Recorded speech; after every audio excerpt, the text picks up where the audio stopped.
하나님의 말씀 누가복음 8장 22절에서 25절.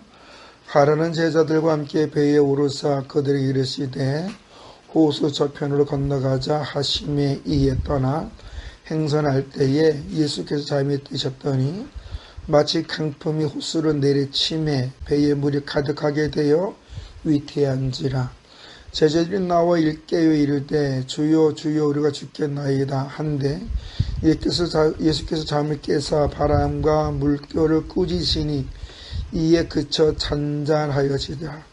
제자들에게 이르시되 너의 믿음이 어디 있느냐 하시니 그들이 두려워하고 놀랍게 여겨 서로 말하되 그가 누구이기에 바람과 물을 명함에 순종하는가 하더라. 아멘. 성경에 보면 예수님께로부터 칭찬을 받은 사람이 있고 책망을 받은 사람이 있습니다.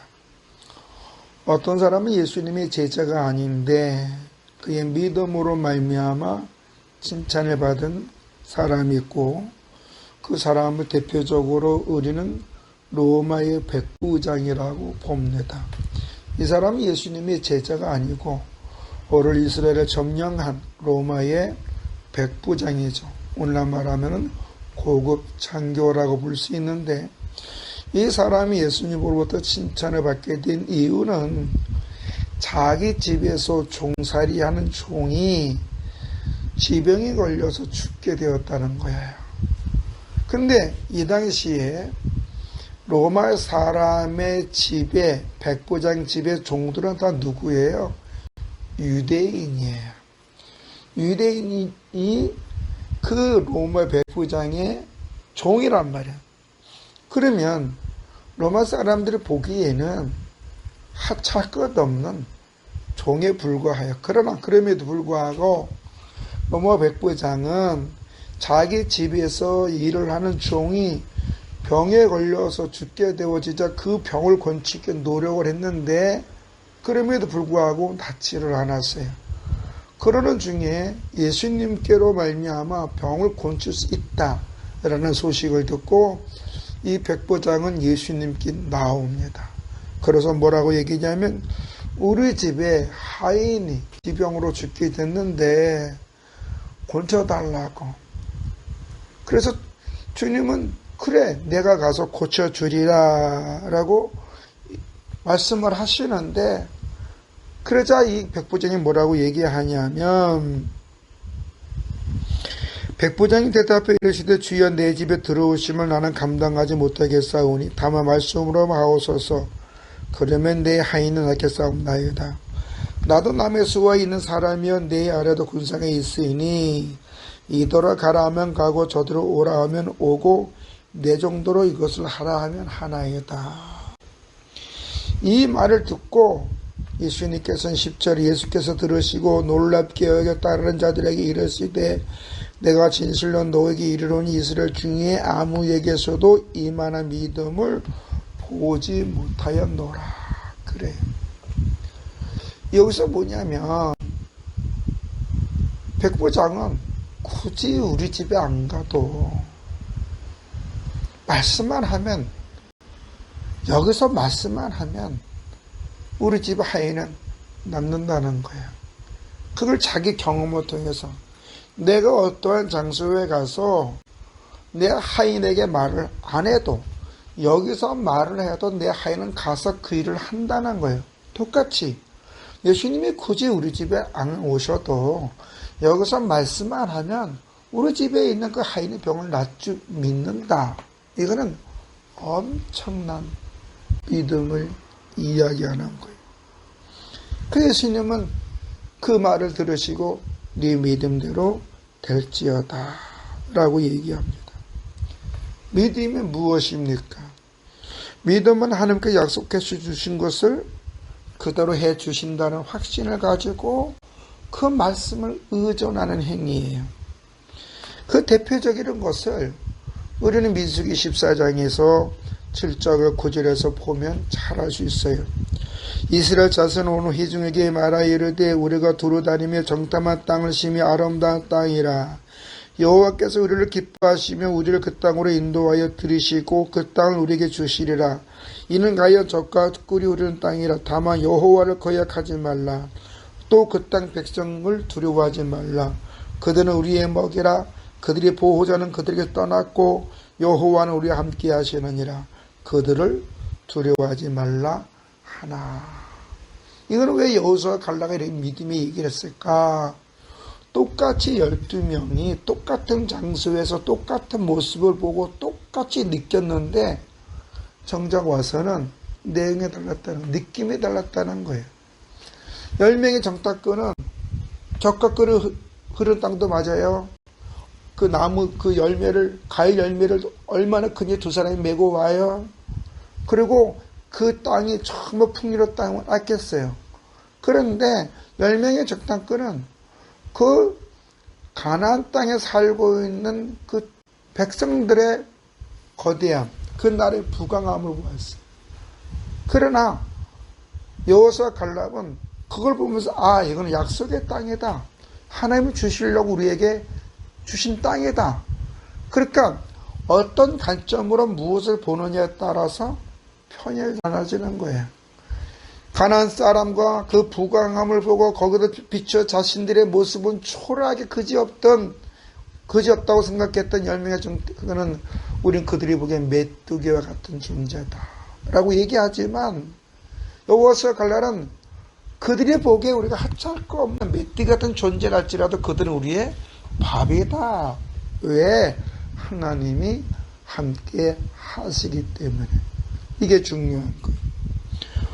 그래서 백성들은요, 이 여론이라는 것은 다수의 말을 듣게끔 되어 있어요. 그리고 자기 편에서 듣게 되어 있어요. 그래서 회중들이 10명의 정탐꾼을 주고 어떻게 모세와 아론 죽이려고 해요. 그때 여호와께서 그들에게 나타나서 뭐라고 했냐면 내가 너희 말대로 해주겠다. 그 말은 뭐냐면 10명의 정탐꾼을 들었던 이 회중들은 우리 가면 다 죽는다 이거예요. 이제 우리 큰일 났다. 다 죽는다. 죽는다. 큰일 났다. 그 말들을 해주지만 그러나 20세 이하에는 가나안 땅에 들어가서 살게 해주는데 여호수아 갈렙은 들어서 살게끔. 그리고 너희가 말하는 대로 내가 해주겠다는 거예요. 이것은 무엇을 얘기하냐면 하나님은 지금도 어떤 상황 속에서도 믿음의 고백을 들으시고 그와 함께하고 그들의 환경이 그들의 생각하는 대로 해주지 않고 하나님의 뜻을 이유하여 해준다라는 거예요. 우리는 여호와는 나의 산성이요 나의 방패요 나의 피난처요 나를 돕는 자요 나를 지켜주는 사람이라고 믿어요. 이분은 평소에는 잘해요. 그런데 어떤 상황에 접하면 하나님 계십니까? 하나님 정말 이럴 수 있습니까? 왜 나에게 이런 고통을 주고 왜 나에게 이런 아픔을 주고 나에게 왜 이런 시련을 줍니까? 라는 고백을 하는 거예요. 오늘 본문이 그거예요. 오늘 본문에 예수님께서 제자들과 사역을 하고 이제 건너편에 가기 위해서 호수 건너편에 가기 위해서 육로를 이용하지 않고 배를 타고 갔는데 예수님도 육체가 갖고 그냥 피곤하니까 주무셨어요. 배 밑에서. 그런데 바람이 불더니며 풍랑이 일어나서 어찌할 뻔을 몰라요. 그래서 예수님의 12제자는 대부분이 어부란 말이에요. 그 당시 이 갈릴리 바닷가는 누구보다 잘 알고 있는 사람들이란 말이에요. 그러나 그럼에도 불구하고 풍랑이 심하니까 24절은 뭐라 그래? 제자들이 나와 깨어 이르되 주여 주여 우리가 죽겠나이다 한데 주여 주여 죽겠나이다 하는 거예요. 여기서 주님께서는 바람과 물결을 꾸짖어 잔잔케 하였다라고 하면서 25절에 대뜸 너희 믿음이 어디 있느냐 물어봐요. 이게 좀 이상한 얘기예요. 제자들은 풍랑 때문에 자신의 방법을 다 동원했지만 해결할 수 없었어요. 그래서 마지막으로 그들은 예수님께 부탁을 한 거예요. 주여 우리가 죽겠나이다. 이게 어떻게 보면 대단한 믿음이에요. 그런데 주님께서는 바람과 물결을 잔잔하게 한 다음에 제자들에게 수고했단 말도 안 해요. 고생했단 말도 안 해요. 뭐라고 하냐면 너의 믿음이 어디 있느냐 라고 얘기해요. 이건 뭐냐, 우리가 아까 얘기했지만 주님과 함께하면 평안을 얻고 위로를 얻고 소망을 얻고 여호와는 산성이 되시고 하나님 나라를 지켜준다는 것을 고백해요. 그러나 많은 사람들이 어떤 일이 생기면 그 고백에 쏙 들어가고 자기 열심으로 해요. 자기 그 경험대로 살려고 하는 게 많이 있어요. 그리고 맨 나중에 하나님 도와주세요 이런 말을 하는 거예요.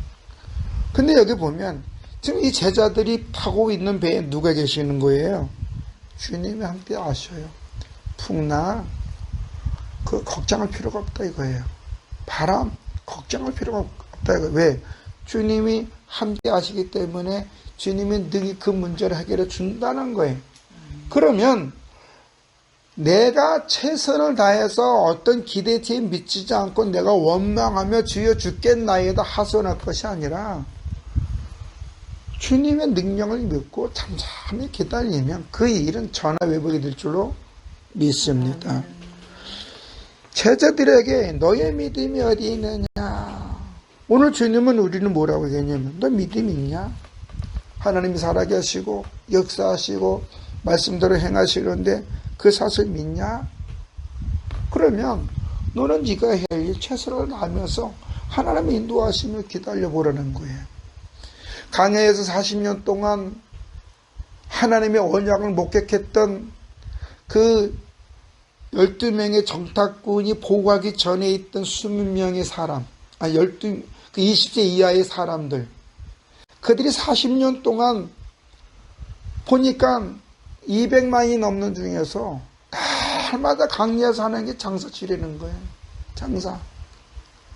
40년 동안 200명이 죽으면 하루에 몇 명씩 죽는다는 거예요. 수십 명이 죽는 거예요. 수십 명이. 그러면 그 20세 이하의 젊은 청년들이 40년 동안 강리에서 한 것을 뭐냐면 모세와 아론과 성막 중심으로 해서 구름 기둥이 움직이면 따라가고 불 기둥이 움직이면 따라가고 구름 기둥이 쓰면 쓰고 불 기둥이 쓰면 쓰는 거예요. 아침에는 만나를 먹고 메추라기를 먹고 생수를 먹으면서 하나님의 역사하심을 목격했단 말이에요. 그러는 가운데 하나님 말씀이 불순종하더니 뱀에 물려 죽고 또한 땅이 갈라져 죽고 그거 보면서 하나님은 약속대로 행하신다, 신실하시다는 것을 알게 돼요. 그리고 나중 40년이 지나자 여호수아가 제사장들에게 요단강에서 범람한 요단강에서 뭘 얘기해요? 언약궤를 메고 들어가라. 그 당시에 언약궤를 맸던 제사장 중에 가장 나이 많은 사람이 몇 살이었을까요? 60살밖에 안 돼요. 60살. 왜? 20세 이하였던 사람이 40년 전에 약간 60살 된단 말이에요. 그들이 언약궤를 메고 겁나 많은 요단강에 들어가서 있었던 것은 뭐냐? 하나님의 일하심을 받기 때문에 들어갔다는 거예요. 제자들도 예수님과 동행하면서 예수님이 누구인지 잘 알아요. 주는 그리스도시 살아계신 하나님의 아들이다 고백을 했어요. 그리고 예수님이 500년의 역사도 해줬고 병든 자를 치료하고 귀신도 내쫓고 놀란 하나님의 일하심을 봤어요. 그러나 그들은 풍랑이 왔을 때 어떻게 했어요? 주님의 은혜보다는 자기 열심으로 무엇인가 하려고 했고 맨 나중에 원망하는 목소리로 얘기했단 말이에요. 원망으로. 주여 우리가 죽겠나이다. 이 얘기가 믿음이 없는 얘기라는 거예요. 주여 우리를 도와주옵소서 이렇게 얘기해야 되는데 주여 우리가 죽겠나이다. 당신 뭐 했냐 이거예요. 같이 우리가 하면서 나와 함께 하면서 우리가 똑같이 배에 타고 있으면서 뭐 하셨냐 이거예요. 준비시키지만 했고 뭐 하셨냐 이거예요. 그러니까 주님이 그 중심을 모시고 믿음이 없는 자들아 라고 얘기했던 거예요. 그들이 풍랑을 수고했어요. 열심히. 그건 중요한 거예요. 그러나 그럼에도 뭐 주님 도와주시옵소서. 주여 우리는 감당할 수 없나요? 믿음의 말을 해드렸는데 믿음의 말이 아니라 원망스러운 말을 했다는 거죠. 주님은 지금도 우리와 함께 하시는 줄로 믿습니다. 주님은 우리가 열심히 수고하는 거 알고 있습니다. 주님은 우리에게 말하기를 믿음의 말을 듣기를 원하시는 거예요. 힘들어 죽겠다. 안 된다. 불평, 불명. 왜 나에겐 이런 일이 왔을까? 그런 짜증 섞은 소리가 아니에요. 여기까지 인도하신 하나님은 여기까지 인도할 때는 분명히 목적이 있고 계획이 있고 뜻이 있는 줄로 믿습니다. 그럼 앞으로도 우리 전 당신의 영광을 드러나기 위해서 우리를 인도해 줄 줄로 믿습니다. 중요한 것은 우리가 주님 앞에 얼마나 성실하게 주원 일을 믿음으로 감당하는 거예요. 왜? 맡은 자의 구할 것은 충성이기 때문에.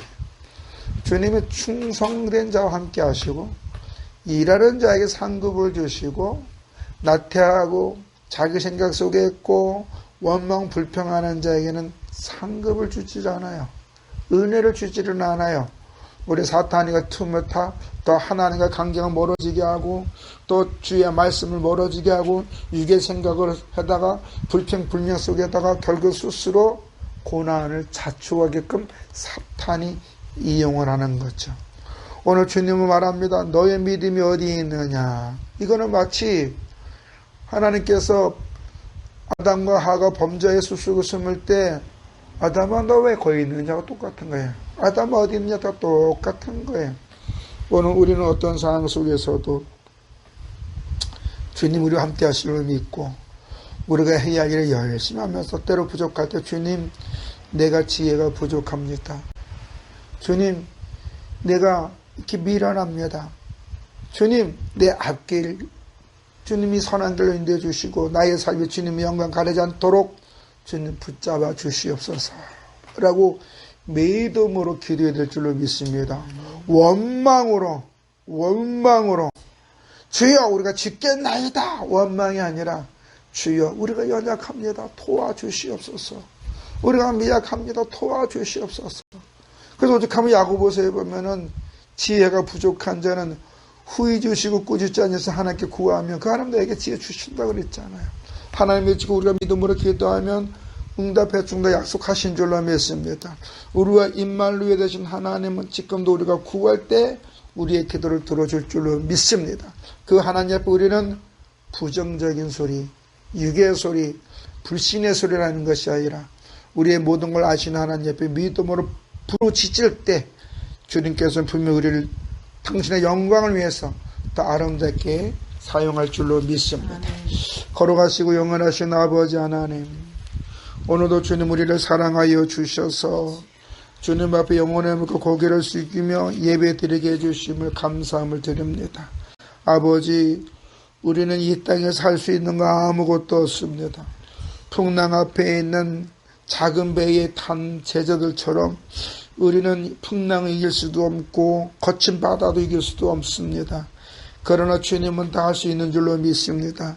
이 험한 세상 우리가 살아감에 있어서 하나님 앞에 분별력이 있는 자가 되게 해주시옵고 주어진 일 성실히 감당하되 때로는 부족할 때가 있습니다. 때로는 연약할 때가 있습니다. 때로는 미약한 것들이 많이 있을 수 있습니다. 주여 그 모든 걸 공급하여 주셔서 만민들에게 예수가 그리스도시면 당당히 증거할 수 있도록 주의 권능으로 저희들 붙잡아 주시옵소서. 특히 옥에 갇힌 자들에게 복음을 전하며 앞으로 출소자들 그 자녀들 돌본 일을 하고 싶은데 하나님 이것이 내 뜻이 아닌지는 모르겠으나 아버지의 뜻이라면 물질의 은혜도 주시고 돕는 자들도 붙여주시고 그래서 하나님 건강도 주시되 만물이 주의 것인 줄로 믿사오니 주의 종의 그 복을 허락하여 주시되 예수님 이름으로 기도드렸사옵나이다.